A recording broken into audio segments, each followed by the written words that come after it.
Okay, now we are starting with the chapter of, क्या नाम है आपके चैप्टर का? Accounting for not for profit concern. अभी accounting for not for profit concern का पहले मीनिंग क्या होता है? देखो, जब भी हम लोग बिजनेस करते हैं तो बिजनेस करने का मेन पर्पस क्या है? क्यों करते हो आप बिजनेस? बोलो। यस, मेन हम लोग बिजनेस करते हैं किसके लिए? प्रॉफिट के लिए। हम लोग सोचते हैं कि बिजनेस करें तो प्रॉफिट अर्न करने के लिए बिजनेस करना चाहिए, पर सम ऑर्गेनाइजेशंस आर देयर कि जिनका मेन एम प्रॉफिट अर्निंग नहीं होता। They want to provide services to the public. वो लोग क्या करना चाहते हैं? लोगों को सर्विस प्रोवाइड करना चाहते हैं। तो that organisation is known as not for profit concern organisation, like a trust, government hospital, school, colleges, ये सब नो एजुकेशन इंस्टीट्यूशंस। ये लोग आपसे पैसा कमाना नहीं चाहते। वो लोग क्या करते हैं? मिनिमम कॉस्ट में मैक्सिमम सर्विस प्रोवाइड करने का ट्राई करते हैं, and that type of organisation is known as a not for profit concern organisation. ये सो नो। तो एक होता है ट्रेडिंग ऑर्गेनाइजेशन एंड दूसरा होता है हमारा ये नॉन ट्रेडिंग ऑर्गेनाइजेशन।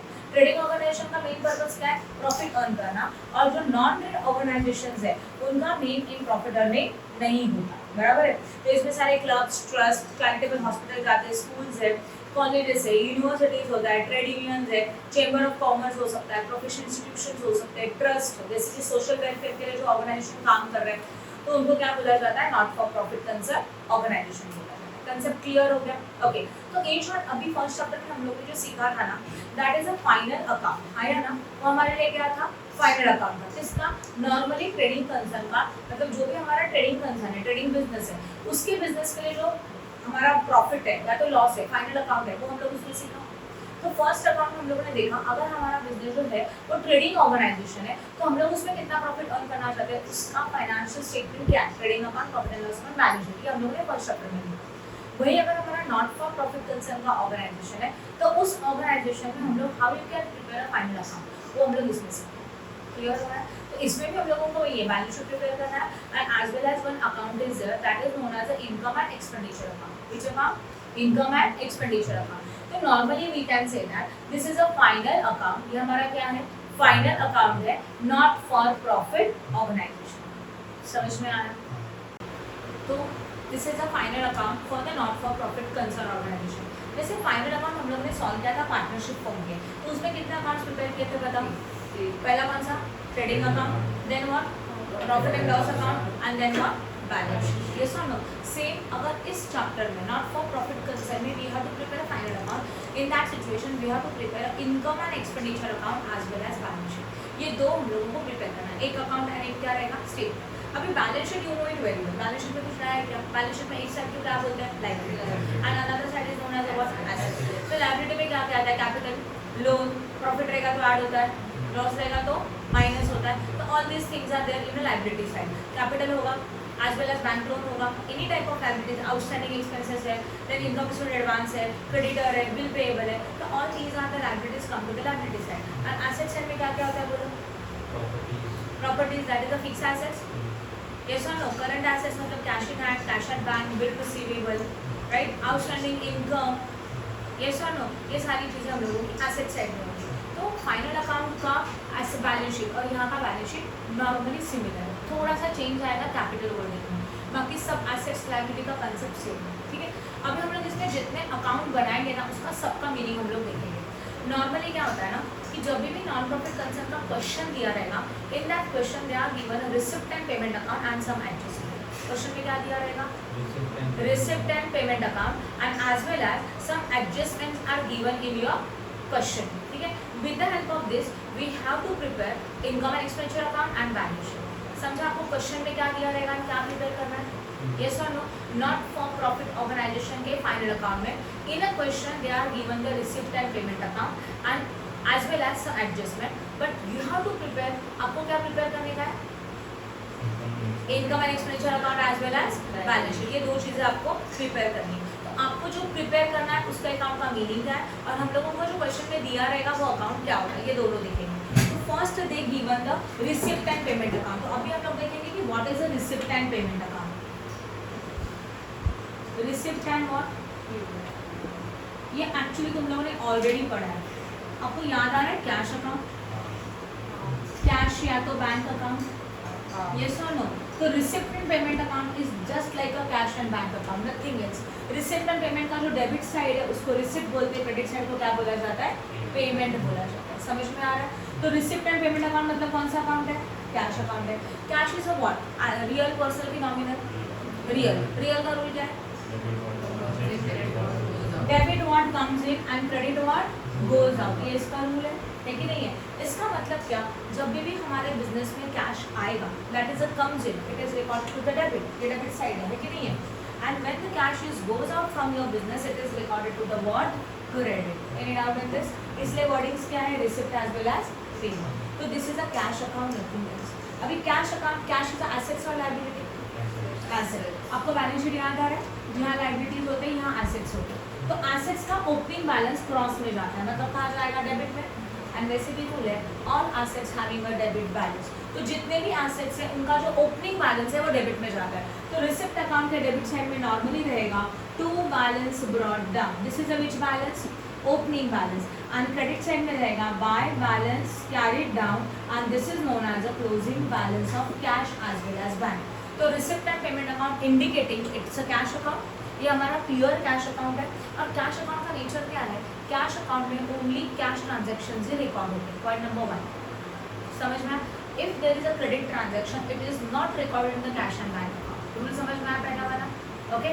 तो जो भी रिसिप्ट एंड पेमेंट अकाउंट है या तो कैश एंड बैंक अकाउंट है, इसके डेबिट में हो या तो क्रेडिट में हो, जितनी भी एंट्रीज होगी all that entries having only cash transaction, it is a real account because cash is a which account? Real account. Real का रूल क्या? Debit what comes in, credit what goes out. According to that जो भी पैसा आपको मिलेगा वो debit में record होता है एंड जो भी आप पेमेंट करोगे that is a payment, it is recorded to the which side? Credit side. ये पॉइंट समझ में आया?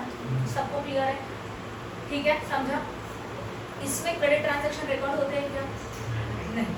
अभी सेकंड, जब भी आप रिसिप्ट एंड पेमेंट अकाउंट बनाओगे, in this receipt and payment account we are recording all only cash transaction and this cash may be for current year, may be for last year और may be for next year. For example, अगर हम लोगों को rent मिला current year का, तो rent मिला मतलब इनकम की रिसिप्ट की पेमेंट, रिसिप्ट एक रेंट मिल रहा है ना, मतलब कैश कम्स इन, तो उसको हम लोग रिसिप्ट साइड में क्या लिखेंगे? टू रेंट लिखेंगे। समझ लो करंट ईयर का rent we are receiving how much? 12,000। तो 12,000 आपने यहाँ लिखा बिकॉज इट्स अ रिसिप्ट। मैंने रूल क्या बताया? रिसिप्ट एंड पेमेंट में जो हम लोगों को कैश मिलता है वो रिकॉर्ड होता है। वो रिसिप्ट मतलब कैश रिसिप्ट करंट ईयर का भी हो सकता है, लास्ट ईयर का भी हो सकता है, या तो नेक्स्ट ईयर का भी हो सकता है। समझ लो क्वेश्चन में आपको बोला है कि हम लोगों को जो रेंट मिला वो लास्ट ईयर का जो आउटस्टैंडिंग था वो अभी मिल रहा है, तो ये लास्ट ईयर का रेंट है, अभी मिल रहा है 1000, ये भी यहीं पे रिकॉर्ड होता है। और समझ लो इन फ्यूचर का रेंट आपने एडवांस में मिला, आपको पेड नहीं कर रहा है, एडवांस में क्या हो रहा है? मिल रहा है, तो इसको भी क्या बोला जाएगा? रेंट रिसीव्ड ही है, but which year? Next year. बराबर है? तो रिसिप्ट एंड पेमेंट साइड में जो भी अमाउंट्स होते हैं वो करंट ईयर के भी हो सकते हैं, लास्ट ईयर के भी हो सकते हैं और नेक्स्ट ईयर के भी हो सकते हैं। समझा कि नहीं समझा? ट्रेडिंग अकाउंट में ऐसा होता है क्या? ट्रेडिंग अकाउंट में कौन सी ईयर का डेटा रिकॉर्ड होता है? Only current year. Next year का रहेगा तो भी हम लोग माइनस करते हैं, याद आ रहा है ना? But receipt and payment account का ये नेचर है कि इसमें सिर्फ कैश ट्रांजैक्शन आते हैं, तो ये कैश ट्रांजैक्शन करंट ईयर का होने दो, या तो लास्ट ईयर का होने दो, या तो नेक्स्ट ईयर का होने दो। All it is recorded in the receipt and payment. बस यहाँ पे इतना देखा जाता है कि अभी कैश मिला, जिस ईयर में कैश है उस ईयर में एंट्री करते रहो। तो अगर लास्ट ईयर का पैसा अभी मिल रहा है मतलब यहाँ रिकॉर्ड होगा, हाँ या ना? अगर नेक्स्ट ईयर का पैसा आपको अभी मिल रहा है एडवांस में, तभी भी यहाँ पे रिकॉर्ड होगा, एंड करंट ईयर का मिला तभी भी यहाँ पे रिकॉर्ड। ये सब समझा कि नहीं समझा? Then as well as we can say that, तो यही हो गया करंट ईयर में कौन कौन सी ईयर का पैसा हो सकता है? करंट ईयर का, प्रीवियस ईयर का, as well as next year. Concept समझा? यहाँ पे किसी को कोई कंफ्यूजन नहीं है? पक्का? Now as well as receipt and payment account मतलब कैश अकाउंट के रिसिप्ट में या तो पेमेंट में, और क्या हो सकता है? रिसिप्ट साइड में और हो सकता है कैपिटल रिसिप्ट।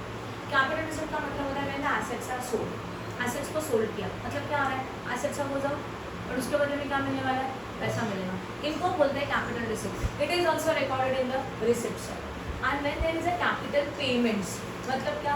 अगर हम लोगों ने एसेट्स को परचेज किया, तो furniture purchase, machinery purchase, this is known as a expenditure, that is known as a capital expenditure. तो यहाँ पे कौन सा एक्सपेंडिचर रिकॉर्ड होता है?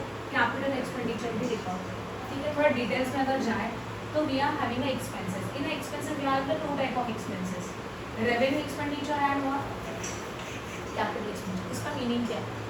रेवेन्यू एक्सपेंडिचर मतलब क्या होता है? The expenditure which is done on the regular basis, जो रेगुलरली होता है, जिसका बेनिफिट शॉर्ट पीरियड के लिए होता है। और ये खर्चा होने के बाद कोई भी एसेट्स बिजनेस में जनरेट नहीं होता, that type of expenditure is known as a revenue expenditure. जैसे कि आपने सैलरी पेड किया, तो सोचो सैलरी पेड किया तो इसका बेनिफिट शॉर्ट पीरियड के लिए होगा, salary is paid and this is given a benefit only for 1 month, in the next month again we have to pay the salary, yes और नो। तो सैलरी पेड जो हो रहा है उसका बेनिफिट आपको शॉर्ट पीरियड के लिए हो रहा है, point number 1। Second thing is what, salary paid क्या, तो एसेट्स जनरेट हो रहा है क्या, एसेट्स आ रहा है क्या बिजनेस में, नहीं आ रहा है। And salary is a recurring, ये रिकरिंग मतलब हर महीने में हो रहा है, बार बार होता है, तो that type of expenditure is known as a revenue expenditure. Done, समझा। कैपिटल एक्सपेंडिचर का मतलब क्या होता है, खर्चा हो रहा है और उसके अगेंस्ट में कोई ना कोई एसेट्स हमारे बिजनेस में आ रहे हैं, like a machinery purchase, furniture purchase, computer purchase. तो जब भी एसेट्स परचेज करेंगे ना, that is known as a which expenditure, capital expenditure. I hope no doubt in this, समझा कि नहीं समझा, पक्का। तो ये जो कैपिटल एक्सपेंडिचर है जहाँ पे हमारा खर्चा हो रहा है बट उसके बदले में एसेट्स आ रहा है। अभी जो एसेट्स आप परचेज करेंगे it is given a benefit to your business for the long period, तो capital expenditure gives the benefit for long period, point number 2। And it is a non recurring, ये repeated होता है हर month में। अगर आपने अपने business के लिए कंप्यूटर परचेस किया तो इसको हर मंथ में परचेस करोगे क्या, नहीं, once it is a purchase it is use for long period, हाँ है ना। अगर वो खराब हो जाता है 6 साल 7 साल के बाद, then you are going to purchase a new computer, yes और नो। तो that type of expenditure is known as a what, capital expenditure, ये समझ में आया, okay. When you prepare a receipt and payment account, expenditure मतलब क्या है, receipt की पेमेंट है, एक्सपेंडिचर मींस व्हाट, रिसिप्ट की पेमेंट। तो रिसिप्ट एंड पेमेंट अकाउंट के पेमेंट साइड में कैपिटल एक्सपेंडिचर भी होते हैं और क्या होता है, रेवेन्यू एक्सपेंडिचर भी रिकॉर्ड होता है। ऑल टाइप ऑफ एक्सपेंसेस जो पेड किया है, जो कैश सच में गया है, वो सब यहाँ रिकॉर्ड होगा, समझ में आया, okay. Similarly we are having a receipt, ध्यान दो, रिसिप्ट में 2 टाइप का रिसिप्ट होता है, revenue receipt and what, capital receipt. पहले कैपिटल रिसिप्ट को देखते हैं। एसेट्स को सोल्ड करने के बाद वंस अ वाइल कभी तो जो पैसा मिलता है, रेगुलरली नहीं होता, कभी तो एसेट्स को बेच रहे हो, इन्वेस्टमेंट को सेल कर रहे हो, तब जाके जो पैसा मिलेगा उसको क्या बोलते हैं, कैपिटल रिसिप्ट। क्लियर हो रहा है, यहाँ पे हमारे एसेट्स एक्चुअली गोज आउट और उसके बदले में कुछ ना कुछ पैसा मिलेगा, ये पॉइंट समझ में आया। एंड ये रेगुलर होता है क्या, no, it's a non recurring, ये रिपीटेडली नहीं होता। एंड नेक्स्ट आता है हमारा रेवेन्यू रिसिप्ट। रेवेन्यू रिसिप्ट मतलब these are the regular income of your business, जैसे कि सेल, सेल मतलब पता है ना, उसको सेल कर रहे हो, fees received, interest received, commission received, these are your regular income, उनको क्या बोला जाता है, रेवेन्यू रिसिप्ट बोला जाता है। Interest received on your fix deposit, ये हमारे रिसिप्ट है, मतलब पैसे मिल रहे हैं और it is received regularly, it is a recurring, ये बार बार होते रहता है और इनके वजह से कोई एसेट्स बिजनेस के बाहर नहीं जाता, that type of receipt is known as a revenue receipt. अच्छा आप मुझे बताओ, ये रिसिप्ट की पेमेंट है, रिसिप्ट है, तो रिसिप्ट एंड पेमेंट अकाउंट के रिसिप्ट साइड में मतलब डेबिट साइड में क्या क्या रिकॉर्ड हो सकता है, कैपिटल रिसिप्ट भी हो सकता है as well as revenue receipt भी हो सकता है, समझा। 4 to 5 लाइंस आर देयर, क्या क्या था, first one, receipt and payment account is a cash account, सही है, it is a real account. तो according to real account debit what comes in, credit what goes out. Debit what comes in मतलब debit में रहेगा receipt, credit में रहेगा payment, ये clear हो गया, ये था इसका नेचर, मतलब ये है क्या, कौन सा टाइप के रूल्स को अप्लाई होता है ना। रिसिप्ट साइड में क्या होता है, सारे पैसे जब आते हैं it is a in a cash book, in a receipt and account, receipt and payment account we are recording only cash transaction, हम लोग कौन सा अकाउंट ट्रांजेक्शन रिकॉर्ड करते हैं, ओनली कैश। आउटस्टैंडिंग वाले ट्रांजेक्शन यहाँ पे रिकॉर्ड नहीं होते, एक्चुअल पैसा मिला यहाँ रिकॉर्ड किया जाएगा, वो करंट ईयर का भी हो सकता है, वो लास्ट ईयर का भी हो सकता है, या तो नेक्स्ट ईयर का भी हो सकता है, बस देखा जाता है अब भी पैसा मिल रहा है, कौन से ईयर का मिल रहा है वो मैटर नहीं करता, बस यहाँ पे रिकॉर्ड किया, समझ में आया। And same to the payment side, right, receipt and payment account के पेमेंट साइड में जब हम लोग expenses when the cash is actually goes out it is record to the payment side, it may be for current year, it may be for last year and it may be for what, next year. बस अभी आपने पे किया, जैसे मैंने 10,000 का fees paid कर दिया, तो 10,000 का जो अमाउंट मैंने पेड किया है उसमें करंट ईयर में हो सकता है तो एडवांस भी हो सकता है, कोई भी होने दो, अभी पेड किया means it is recorded to the which side, payment side. ये पॉइंट समझ में आया, ओके। फिर हम लोग ये 2 पॉइंट देखे थे, ठीक है ना। कैपिटल मतलब रिसिप्ट एंड पेमेंट अकाउंट के रिसिप्ट साइड में, डेबिट साइड में कैपिटल रिसिप्ट भी हो सकता है तो रेवेन्यू रिसिप्ट भी हो सकता है, दोनों हो सकते हैं, बराबर ना। एंड पेमेंट साइड में क्या क्या रिकॉर्ड होता है, capital expenditure as well as revenue expenditure both are recorded in the payment side, clear हो गया। देन इसको क्लोज किया जाता है and we are going to find out the balancing figure. ये जो बैलेंस है वो कैश का क्लोजिंग बैलेंस है, मतलब ईयर के स्टार्टिंग में आपके पास कितना कैश था, this is known as opening balance. इसमें ये सब पैसा आया बिकॉज इट्स अ रिसिप्ट। जो टोटल फंड है उसमें से हम लोगों ने ये पेमेंट्स किया, मतलब खर्चा किया, एंड जो बचा that is known as a cash in hand, cash at bank, that is a closing balance of receipt and payment account. I hope no doubt in this. समझा कि नहीं समझा? पक्का? गुड।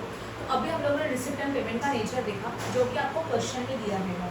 फिर इसके बाद यहाँ पे दिए रहेंगे कुछ एडजस्टमेंट। अभी adjustment means normal adjustment, for example outstanding expenses या तो outstanding salary.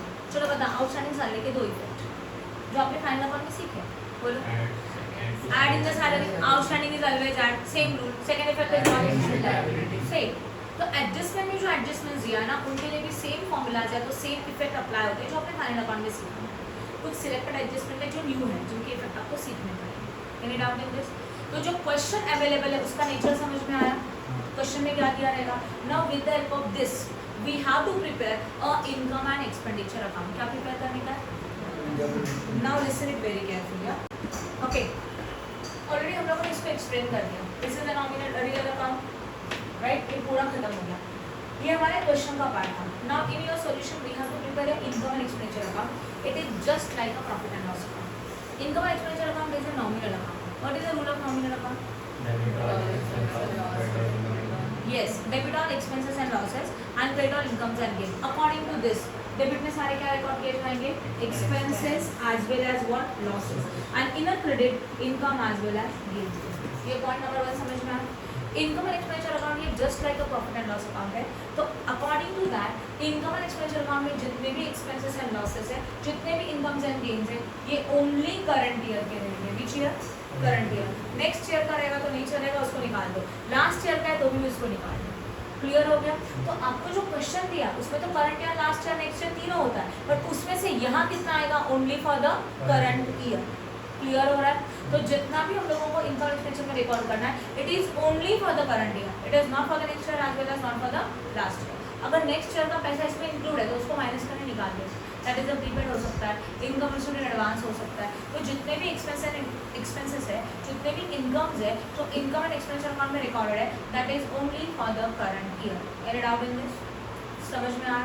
Okay, when you prepare income and expenditure account, only revenue expenses and revenue income are recorded in the income and expenditure account। अभी मैंने बोला था revenue receipt. Revenue receipt मतलब क्या? जो हम लोगों को पैसा रेगुलर बेसिस पे मिल रहा है उसको हम लोग क्या बोलते हैं? Revenue receipt. मतलब जो हमारे बिजनेस का रेगुलर एक्टिविटी है, इंटरेस्ट रिसिप्ट, कमीशन रिसिप्ट। बताया था ना अभी यहाँ पे एक्सपेंडिचर में दो टाइप के एक्सपेंसेस होते हैं, capital expenditure and revenue expenditure, right? And income मतलब रिसिप्ट में भी दो टाइप का रिसिप्ट होता है, capital receipt and revenue receipt. ये लॉजिक सही है? ओके। अगर हमारे एक्सपेंसेस है तो in income expenditure account only revenue expenditure are recorded which is a directly related to our business. जो खर्चा हमारे बिजनेस का रेगुलर एक्टिविटी है, salary paid, advertisement paid, rent paid, these are the expenses and these expenses are only recorded to what? Income expenditure account के debit side. PNL में भी आप यही करते हो ना, पूरे ईयर के नॉर्मल बिजनेस के एक्सपेंसेस रिकॉर्ड करते हो। अगर हम लोगों ने एसेट्स को परचेस किया तो इनकम एक्सपेंडिचर में रिकॉर्ड करेंगे क्या? नहीं। फिर वो कहाँ जाएगा? Balance sheet. एसेट्स परचेस है ना, कहाँ जाना चाहिए? Balance sheet. तो PNL sorry income expenditure account के डेबिट साइड में आएंगे only revenue expenditure which is related to the which year? Current. समझा? सेम अगर रिसिप्ट हो रहा है तो क्रेडिट साइड में आता है revenue receipt. Capital receipt are not recorded in this account and capital expenditure is also not recorded in this account. That is the income and expenditure account. ये clear हो गया? Yes or no? आगे जाओ, क्या क्या बताया बोलो? It is a which account? Nominal account. This is a income and expenditure account. Is a which account? Nominal account. According to that, debit all expenses and losses, credit all incomes and gain. It is just like a profit and loss account. ये हमारे profit and loss account की तरह है। इसको हम लोग use करते हैं टू फाइंड आउट बिजनेस का प्रॉफिट और लॉस। बस फर्क इतना है कि यहाँ पे इस चैप्टर में प्रॉफिट को बोला जाता है सरप्लस एंड लॉसेस को बोला जाता है डेफिसिट। समझा? वहाँ पे हम लोग नेट प्रॉफिट नेट लॉस लिखते हैं, बट अगर यहाँ पे प्रॉफिट हुआ तो उसको क्या लिखा जाएगा? सरप्लस। एंड लॉस हुआ तो क्या लिखा जाता है? डेफिसिट। तो surplus and deficit find out करने के लिए हम लोग यूज़ करते हैं विच account? Income and expenditure account. यहाँ तक समझ में आया? इसके साथ हम लोग बाद में बनाने वाले हैं balance sheet. Income expenditure account में opening balance and closing balance नहीं होता, like a receipt and payment. Receipt में है ना opening balance and closing balance, उस तरह से इनकम एंड एक्सपेंडिचर अकाउंट में रिसिप्ट एंड पेमेंट की तरह ओपनिंग एंड क्लोजिंग बैलेंस नहीं रहेगा। ये पॉइंट समझ में आया? Now important point is what? In a receipt and payment only cash transactions are recorded. आया ना? सिर्फ कैश ट्रांजैक्शन रिकॉर्ड है, एक्चुअल कैश आया या तो एक्चुअल कैश गया, तो ये हम लोग कैश बुक में आपका रिसिप्ट एंड पेमेंट अकाउंट में रिकॉर्ड करते हैं। But income and expenditure account जो प्रिपेयर होता है it is recorded on the accrual basis. Accrual basis means cash transaction as well as credit transaction both is recorded in the income and expenditure account. बस इतना याद रखना कि cash transaction and credit transaction जो भी है वो सिर्फ करंट ईयर के होने चाहिए, वो रिकॉर्ड होता है income and expenditure account. Clear हो गया? समझा कि नहीं समझा? देखो रिसिप्ट एंड पेमेंट में कौन से ट्रांजैक्शन रिकॉर्ड होते हैं? उनकी कैश। वो कैश करंट ईयर का भी हो सकता है, लास्ट ईयर का भी हो सकता है, नेक्स्ट ईयर का भी हो सकता है। यस और नो? समझा? बट वेरी पॉइंट मैंने इनकम एंड एक्सपेंडिचर, यहाँ पे एक्सपेंसेस भी है, इनकम्स भी है, नो प्रॉब्लम, बट वो सिर्फ करंट ईयर में, बराबर है। और इसके अंदर कैश ट्रांजैक्शंस भी आते हैं as well as credit transactions भी आते हैं। समझ में आया? ओके, एंड इसको क्लोज करके हम लोगों को मिलेगा surplus as well as deficit. Any doubt in this? And at the end क्या बनाया जाएगा? Balance sheet. बैलेंस शीट को एक्सप्लेन करने का जरूरत है क्या? बोलो। वो तो आप बना ही सकते हो कैसे भी। बैलेंस शीट का फॉर्मेट वैसे भी सबको पता है, एसेट्स में क्या आ जाता है, लायबिलिटीज में क्या आ जाता है, सबको पता है, ठीक है। अब थोड़ा एडिशनल इन्फॉर्मेशन एक्सप्लेन कर देती हूँ, ध्यान दो। आउटस्टैंडिंग एक्सपेंसेस का मीनिंग क्या है? जो देने का बाकी है। टू इफेक्ट बोलो। पहला वाला आउटस्टैंडिंग इज ऑलवेज आया है, और दूसरा बैलेंस शीट आउटस्टैंडिंग इनकम का इफेक्ट क्या आएगा? Assets or adding Add in income and balance sheet asset side. Prepaid expenses. Prepaid is always Yes. and balance sheet Asset. asset. But pre-received income, that is income received in advance. तो पहले plus और minus, minus pre received ना, तो ये minus होगा, और दूसरा effect balance sheet liability side. सही है? नाउ डेप्रिसिएशन बोलो। assets and P&L but assets में Less. लेस, तो लेस फ्रॉम एसेट्स है P&L डेबिट। अब कहाँ पे डेबिट में आएगा? इनकम एंड एक्सपेंडिचर अकाउंट के डेबिट साइड। सेम इफेक्ट है फाइनल अकाउंट की तरह, कुछ और है क्या? ठीक है, गुड। उसके बाद आता है capitalization of entrance fee. This is a new adjustment. अभी होते को यहाँ ध्यान दो, क्या होता है? नॉर्मली नॉन प्रॉफिट ऑर्गेनाइजेशन में बहुत सारे आते हैं, ट्रस्ट एंड एनी ऑर्गेनाइजेशन, ऐसा ऑर्गेनाइजेशन की जिसका मेन एम प्रॉफिट अर्निंग नहीं है, लाइक अ क्लब्स आता है, ट्रस्ट आता है, यस और no? Otherwise we can say that any type of संस्था बोलते हैं ना हम लोग, तो ये सारे यहाँ पे आते हैं, ठीक है। उनको ज्वाइन करने के लिए we have to pay the entrance fees. हमको उस पर क्या पे करना पड़ता है? Entrance fees. तो मुझे पता entrance fee is income business के पॉइंट ऑफ व्यू से। अगर हमारा एक ऑर्गेनाइजेशन है, इसमें मेंबर्स को ज्वाइन करना है, तो they are paying entrance fees to the organization. तो अवर ऑर्गेनाइजेशन मतलब हमारे ऑर्गेनाइजेशन के लिए वो एंट्रांस फीस इनकम है कि एक्सपेंस है? मिल रहा है ना हम लोगों को। आने वाले मेंबर्स, यहाँ पे मेंबर्स होते हैं, यहाँ पे पार्टनर नहीं होते, यहाँ पे प्रोप्राइटर नहीं होता, पूरे ऑर्गेनाइजेशन में जो लोग हैं उनको मेंबर्स बोला जाता है। और ये मेंबर्स हम लोगों को एंट्रांस फीस पेड करते हैं उस ऑर्गेनाइजेशन में एंट्री करने के लिए। वो लोग पेड करें तो ऑर्गेनाइजेशन क्या हो रहा है? मिल रहा है। तो एंट्रांस फीस अपने लिए इनकम है। तो नॉर्मली ये कहा जाएगा इनकम एंड एक्सपेंडिचर अकाउंट के बीच साइड, क्रेडिट साइड क्या लिखा जाएगा? Bye entrance fees. क्वेश्चन में दिया रहेगा, समझो ये एंट्रांस फीस है 50,000, समझो, ठीक है? समझा कि नहीं? अब क्वेश्चन में बोला है इसमें से 20,000 इज कैपिटलाइज्ड। क्या बोला है? 20,000 इज कैपिटलाइज्ड। वर्डिंग क्या रहेगा? Capitalised. Any doubt in this? ठीक है ना? मतलब उन्होंने क्वेश्चन के एडजस्टमेंट में दिया रहेगा जितना एंट्रांस फीस मिल रहा है उसमें से समझो यहाँ पे कितना मिल रहा है? 50,000। They say that 20,000 from the entrance fee is capitalised. इसका मतलब एंट्रांस फीस में से 20,000 कैपिटल में जाएगा। मतलब यहाँ से क्या करेंगे? माइनस, कैपिटल में जाना चाहिए ना, तो लिखेंगे कैपिटलाइज्ड कितना हो रहा है बोलो? 20,000। आउटर में कितना आने वाला है? 30,000। और ये जितना कैपिटल में जाएगा वो बैलेंस शीट की लायबिलिटी साइड में ऐड इन कैपिटल। कैपिटल कहाँ होता है बोलो? बैलेंस शीट के लायबिलिटी साइड में होता है ना, तो कहाँ जाएगा? बैलेंस शीट के लायबिलिटी साइड में add in capital. I hope no doubt in this? समझा? नहीं समझा? श्योर? तो जब भी उन्होंने क्वेश्चन में एडजस्टमेंट दिया रहेगा कैपिटलाइजेशन ऑफ एंट्रांस फीस, तो इसका पहला effect less from entrance fee and add in what? Capital. Clear? बस यहाँ पे कैपिटल को बोला जाता है कैपिटल फंड। क्या बोला जाता है इसको? कैपिटल फंड बोला जाता है। Any doubt in this? समझे अच्छी तरह से इसके? ओके, यहाँ पे एक न्यू वर्डिंग होता है सब्सक्रिप्शन। अच्छा, सब्सक्रिप्शन आप सबको पता है, कोई बता सकता है मेरे को सब्सक्रिप्शन इज व्हाट? थोड़ा सोचो, नेटफ्लिक्स याद करो। नेटफ्लिक्स पे ज्वाइन करने का है तो क्या पे करना पड़ता है? सब्सक्राइब करना पड़ता है ना, फ्री में कराते क्या? पैसा देना पड़ता है कि नहीं? वैसे ही सब्सक्रिप्शन का मतलब होता है उस ऑर्गेनाइजेशन में एंट्री करने के लिए वापस से चार्ज, एंट्री करने के लिए एंट्रेंस फीस होता है, फिर रेगुलर बेसिस के ऊपर, जैसे कि नेटफ्लिक्स को अगर आपको चाहिए और उसका सर्विस आपको रेगुलर लेना है, वहाँ पे होता है मंथ का सब्सक्रिप्शन। तो एक महीने के लिए अगर आपने जो पैसा दिया उसका वैलिडिटी एक मंथ के लिए होगा, again we have to renew it. तो सब्सक्रिप्शन मतलब फीस बोल सकते हैं या तो रेगुलर चार्जेस बोल सकते हैं उस ऑर्गेनाइजेशन में रहने के लिए, उसको सब्सक्रिप्शन बोला जाता है। And entrance fees one time starting, उसको बोलते हैं एंट्रेंस फीस। क्लियर हो रहा है? तो वैसे ही यहाँ पे अगर कोई ट्रस्ट है, कोई ऑर्गेनाइजेशन है, तो यहाँ पे सब्सक्रिप्शन मतलब means what? It is a regular or yearly income for the organisation.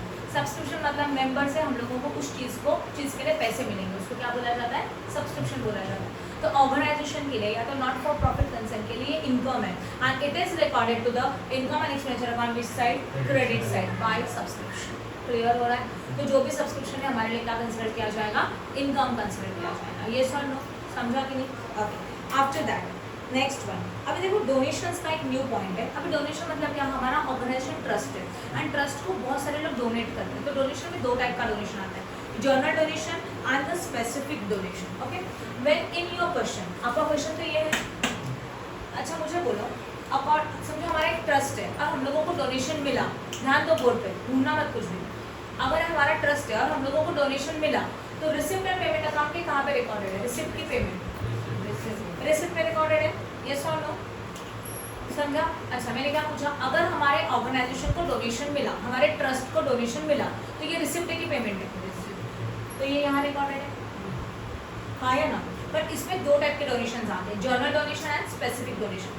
अगर हमारे क्वेश्चन में बोला है वो डोनेशन जर्नल डोनेशन है तो it is recorded to the income and expenditure account के क्रेडिट साइड में, बिकॉज इट्स इनकम। डोनेशन मिला तो हमारे लिए क्या है? इनकम है। तो याद रखोगे ये जो रिसिप्ट है ना वो यहाँ जाता है because they are the income, और ये जो पेमेंट्स है ना वो कहाँ जाता है? एक्सपेंडिचर। क्लियर हो गया? समझा? तो अगर क्वेश्चन में जर्नल डोनेशन दिया रहेगा it is recorded to the income and expenditure account which side? Credit side. But अगर क्वेश्चन में बोला है स्पेसिफिक डोनेशन है, मतलब जो डोनेशन है उसका एक पर्पस आपको पता है, donation is given for building fund, donation is given for the prize fund, ऐसा कोई स्पेसिफिक रीजन दिया रहेगा तो that donation recorded to the balance sheet liability side. कहाँ रिकॉर्ड किया जाएगा? बैलेंस शीट के लाइबिलिटी साइड में जो फंड है, बिल्डिंग फंड, प्राइज फंड, वो लाइबिलिटी में रिकॉर्ड होता है, उसमें जाके ऐड करेंगे। समझा? One second I am repeating, balance sheet के लाइबिलिटी साइड में आता है कैपिटल, उसी के साथ जो फंड्स होते हैं ना, बिल्डिंग फंड। बिल्डिंग फंड का मीनिंग क्या है? चलो वो बताओ पहले, what is the meaning of building fund? Right, in future में जाके बिल्डिंग का खर्चा हो सकता है, उसके लिए हम लोग क्या कर रहे हैं? बिल्डिंग के लिए पैसे साइड में निकाल के रख रहे हैं, बराबर है? वो जाता है बैलेंस शीट के लायबिलिटी साइड में एज ए बिल्डिंग फंड। अगर हम लोगों को किसी ने डोनेशन दिया बिल्डिंग फंड के लिए तो ये जाके बिल्डिंग फंड में ही आ जाएगा। समझा? बट अगर डोनेशन के सामने कोई पर्पस नहीं है तो it is recorded to the income and expenditure account credit side. Clear हो गया? तो general donation recorded to the income and expenditure account credit side, but if any specific donation is given that is added to that specific fund, वो उसके specific fund में balance sheet के liability side में add होता है। ये effect भी समझ में आ रहा है? किसी को कुछ डाउट है क्या? बताओ फटाफट। ओके, एक न्यू वर्ड है लीगेसीज। लीगेसीज का मतलब क्या होता है ना कि gift is received under the will after the death of the donor, मतलब जो पर्सन है डोनेट करने वाला उसको डोनर बोला जाता है। उसके डेथ के बाद अगर एक आधा अमाउंट उसने हमारे ट्रस्ट को गिफ्ट दे दिया तो that is known as a legacies. उसको क्या बोला जाता है? लीगेसीज बोला जाता है, जो कि हमारे बिजनेस के लिए इनकम है कि नहीं? अगर समझ लो जो लीगेसीज में जो लीगेसी मिला है वो जर्नल गिफ्ट है, कॉमन, कोई स्पेसिफिक पर्पज नहीं है, तो again it is recorded to the income and expenditure account के क्रेडिट साइड। ये नॉर्मल इनकम है। बट वही जो लीगेसीज आपको दिया गया वो अगर स्पेसिफिक पर्पज के लिए दिया गया तो again it is recorded to the balance sheet liability side. समझ में आया? हाँ या ना? और एक होता है life membership fees, it is also income, it is also what? Income. तो इनकम में तो कहाँ रिकॉर्ड किया जाएगा बोलो? Life membership is taken for the only life में वन टाइम लिया जाता है, तो ये रिकॉर्ड करेंगे इनकम एक्सपेंडिचर अकाउंट के विच साइड? Credit side. बट अगर आपके क्वेश्चन में बोला है life membership fees is capitalised, मतलब व्हाट, लाइफ मेंबरशिप फीस से माइनस एंड एडिंग कैपिटल। समझा कि नहीं समझा? श्योर, क्लियर है? तो जो कैपिटलाइज होता है ना वो उस एक्सपेंस में से माइनस होता है। जैसे कि एंट्रेंस फीस कैपिटलाइज बोला है तो एंट्रेंस फीस में से माइनस एंड कैपिटल में ऐड। लाइफ मेंबरशिप कैपिटलाइज हो रहा है तो लाइफ मेंबरशिप फीस से माइनस एंड कैपिटल में ऐड। समझ में आया? Any doubt in this? Sure, खत्म। बेसिक कंसेप्ट समझ में आया अच्छी तरह से? ओके, अब हम लोग इसके क्वेश्चंस को स्टार्ट करेंगे। Now we are starting with the question number 5, text book का question number 5, page number 79। From the following receipt and payment account and adjustments given below, you are required to prepare an income and expenditure account for the year ended 31st March 2020 of Veena Cultural Association Sanana. ठीक है? Now, receipt and payment account available है for the year ended 31st March 2020. अगर year ending 2020 है तो हमारा year क्या रहेगा? 1920 रहेगा, राइट? तो साइड में लिख के रखो 19-20। तो आपको क्लियर होना चाहिए योर करंट ईयर इज 1920। लिखा? Okay. Now to balance brought down, cash in and cash and bank. ये कैश एंड बैंक का ओपनिंग बैलेंस है। कौन सा बैलेंस है? Opening balance. And income and expenditure में ओपनिंग बैलेंस आते हैं क्या? नहीं आते। तो इसको क्रॉस मार्क करके छोड़ दिए, कहीं रिकॉर्ड नहीं होगा। कैश का ओपनिंग बैलेंस फिलहाल के लिए, because it is not recorded in the income and expenditure account, it is तो नहीं आएगा, कहीं पे भी नहीं आएगा। समझा? आगे सब्सक्रिप्शन अवेलेबल है 1819, 1920 एंड 2021। Subscription is income. पहले ये बताओ कहाँ जाएगा, डेबिट की क्रेडिट? क्रेडिट बोला था ना, ये याद रखना। See this is the receipt. ये रिसिप्ट में जाएंगे तो क्रॉस में जाएंगे और पेमेंट में जाएंगे तो क्रॉस में जाएंगे। मतलब रिसिप्ट जाता है क्रेडिट साइड में, पेमेंट्स कहाँ रिकॉर्ड होंगे? Debit side. इतना याद रखो। तो सब्सक्रिप्शन के सामने लिखो क्रेडिट। लिखा? बट इसमें 3 ईयर का डेटा अवेलेबल है, 1819, 1920 एंड 2021। अब मुझे बताओ रिसिप्ट एंड पेमेंट का तो नेचर है, डेटा करंट ईयर का हो सकता है, लास्ट ईयर का हो सकता है, नेक्स्ट ईयर का हो सकता है। But when it is recorded in the income and expenditure account, इसमें कौन से ईयर का डेटा रिकॉर्ड होता है? Only current year. तो करंट ईयर कौन सा है? 1920। उसको टिक कर और उसके सामने क्रेडिट लिख के रखो, because this is only for the current year. तो it is recorded income and expenditure account के क्रेडिट साइड में। समझ में आया? लास्ट ईयर के डेटा को इग्नोर करो, साइड में रख दो। एंड 2020 वाले नेक्स्ट ईयर का है, वो जाता है क्या इनकम एक्सपेंडिचर में? नहीं, उसको भी इग्नोर करो। Next, to donation. General donation है क्रेडिट, इनकम एक्सपेंडिचर अकाउंट के क्रेडिट साइड में। एंट्रांस फीस क्रेडिट, इनकम है। इंटरेस्ट ऑन फिक्स डिपॉजिट भी इनकम है। पिकनिक रिसिप्ट भी इनकम है, क्रेडिट। सही है? Come to the payment side, rent is expenses, but उसमें 1819 है, 1920। एक्सपेंसेस है तो कहाँ रिकॉर्ड होने चाहिए? डेबिट की credit? Debit. But current year का कि लास्ट ईयर का भी? Only current year. Which one is your current year? 1920। तो 1920 के सामने लिखो डेबिट, क्योंकि वो सिर्फ करंट ईयर का है। तो 1819 को इग्नोर कर दो। FD fix deposit, this is your capital expenditure. ये एसेट्स है ना, एफडी में पैसा रखा मतलब। और कैपिटल एक्सपेंडिचर कहाँ जाता है? बैलेंस शीट में कि इनकम एक्सपेंडिचर में? बैलेंस शीट में। कैपिटल एक्सपेंडिचर नॉर्मली कहाँ जाता है? बैलेंस शीट में। तो यहाँ पे जाएगा इनकम एक्सपेंडिचर में रिकॉर्ड होगा क्या? नहीं। तो इसको ये कहाँ जाएगा? बैलेंस शीट के एसेट्स साइड में। लिख के रखो balance sheet assets. Salary expense expenses है, डेबिट। इंश्योरेंस एक्सपेंसेस है, what? Debit. Printing and stationery expenses है, डेबिट। पिकनिक रिसिप्ट एक्सपेंसेस है, डेबिट। सैलरी एक्सपेंसेस है, डेबिट। ट्रैवलिंग एक्सपेंस भी एक्सपेंसेस है, डेबिट। Advertisement for 1819 expense. अच्छा, कौन सा ईयर का है? कौन सा ईयर का है? लास्ट ईयर का है, तो नहीं आएगा, क्रॉस मार्क करके छोड़ दो। And balance carried down as a closing balance. Income expenditure में बैलेंसेस आते हैं क्या? नहीं आते। ठीक है? ओके, क्या बढ़ाने के लिए बोला था? ऊपर देखो, prepare which account? Expenditure account. Balance sheet बोला है क्या? नो। तो यहाँ पे आपको एक ही अकाउंट प्रिपेयर करना है, that is which account? Income and expenditure account. This is a question number what? Page number बताओ। 79। इन द बुक्स ऑफ क्या दिया है? Veena cultural association. मैंने शॉर्ट फॉर्म में लिखा, आप फुल फॉर्म में लिखेंगे। We are going to prepare which account? Income and expenditure account. क्या लिखा जाएगा? For the year ended 31st March 2020। I hope no doubt in this. Account same draw होता है जैसे आप फाइनल अकाउंट में पीएल अकाउंट बना देते हैं। डेबिट एंड क्रेडिट दो side, inner as well as outer column. Yes और नो? तो first column is inner column, second column is outer column. Debit लिखना जरूरी है, क्रेडिट लिखना जरूरी है। यहाँ पे क्या लिखेंगे? Particulars, amount, expenditure, amount as well as what amount, and income amount as well as amount. I hope no doubt in this. समझा कि नहीं समझा? ठीक है। नाउ नेक्स्ट वन, अब लाइन में पोस्टिंग करेंगे। सबसे पहले ओपनिंग बैलेंसेस नहीं आते, सब्सक्रिप्शन इनकम में क्रेडिट साइन में लिखेंगे बाय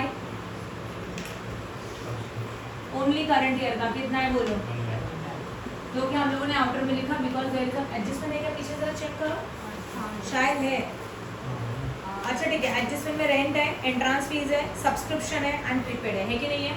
तो टिक करो रेंट को, एंट्रांस फीस को, सब्सक्रिप्शन को एंड इंश्योरेंस को।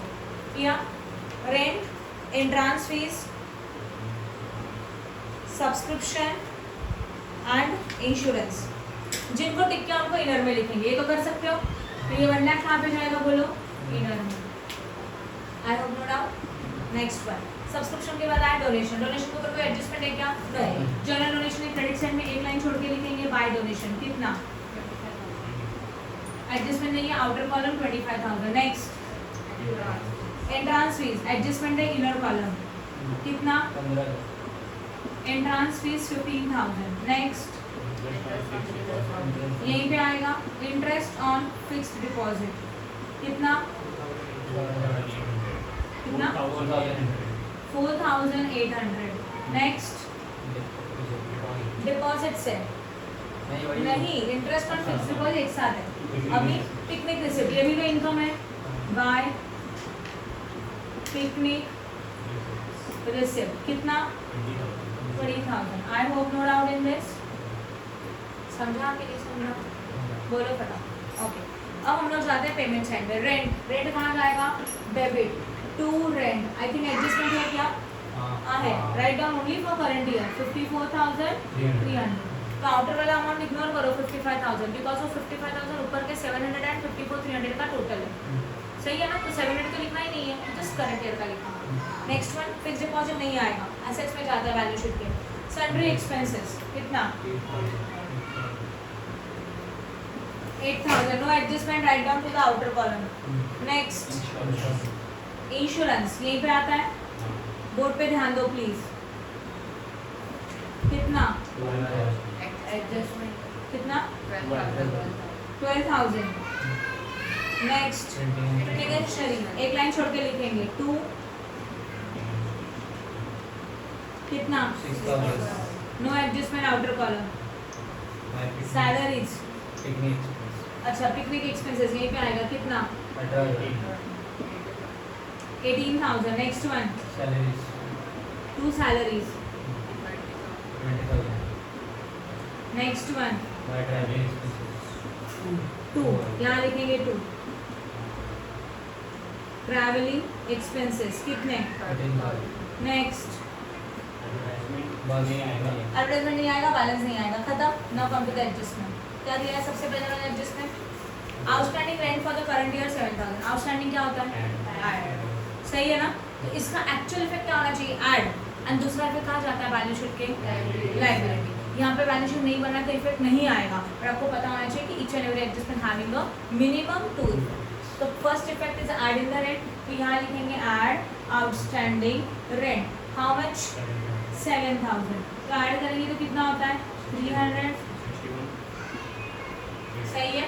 Next one, 60% of entrance fees should be capitalised. Entrance fees में से 60% हम लोग कैपिटलाइज्ड कर रहे हैं, मतलब कैपिटल में ट्रांसफर कर रहे हो, तो यहाँ से माइनस एंड कैपिटल में ऐड। राइट है? तो यहाँ पे लिखेंगे लेस कैपिटलाइज और कितना बोलो? हाँ 60%। अब कैसे निकालना है यहाँ ध्यान देना। 15,000 का अमाउंट है, उसका 60% मतलब 60 divide by 100, 0 0 cancel, 0 0 cancel. Now 1,500 into 6, 600 600, right है? 6 5 जा 30, 0 कैरी 3, 6 1 जा 9, कितना हो गया? 9,000। राइट है?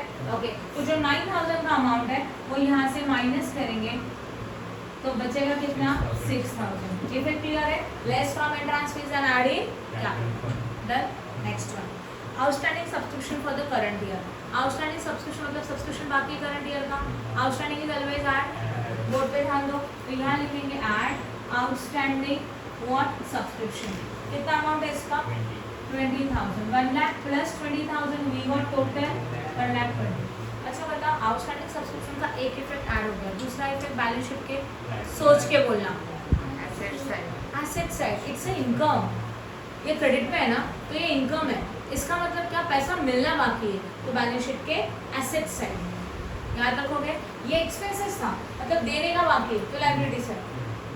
Next one prepaid insurance. Prepaid is always less.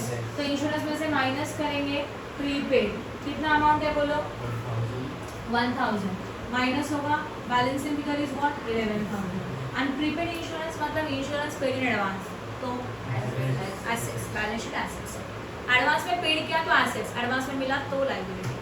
Then now we have to close it. चलो पहले इनर काउंटर में देते हैं फटाफट टोटलिंग करेंगे. इनर काउंटर में सब कुछ लेनी है. बॉयज क्रेडिट का टोटल करो. गर्ल्स डेबिट का टोटल करो. ओके अब ध्यान दो. Debit side total is 1,37,300 and credit side total is how much? 1,75,800. Which side is higher? Which side is higher? Credit. तो क्रेडिट का टोटल दोनों साइड में लिखेंगे. That is 1,75,800 and here also how much? 1,75,800. Now we have to find out balancing figure. 1,75,800 minus 1,37,300. Calculate करो 5. यहाँ पे 15 minus 7 कितना होता है? 8. एंड फिर यहाँ पे होगा 6 माइनस 3 वॉट कितना आया? 38,500. एक्चुअल में भी साइड ज़्यादा था क्रेडिट. क्रेडिट मतलब इनकम होता है. इनकम ज़्यादा है एक्सपेंसेस कम है मतलब प्रॉफिट है. बट इस प्रॉफिट को क्या बोला जाता है? सरप्लस बोला जाता है. राइट. तो यहाँ लिखा जाएगा 2 सरप्लस दैट इज 38,500. ये आगे जाके कैपिटल फंड में ऐड होगा. समझ में आ रहा है? इजी है. Please like and share our video and subscribe our channel for more videos. Press bell icon for notification. Thank you.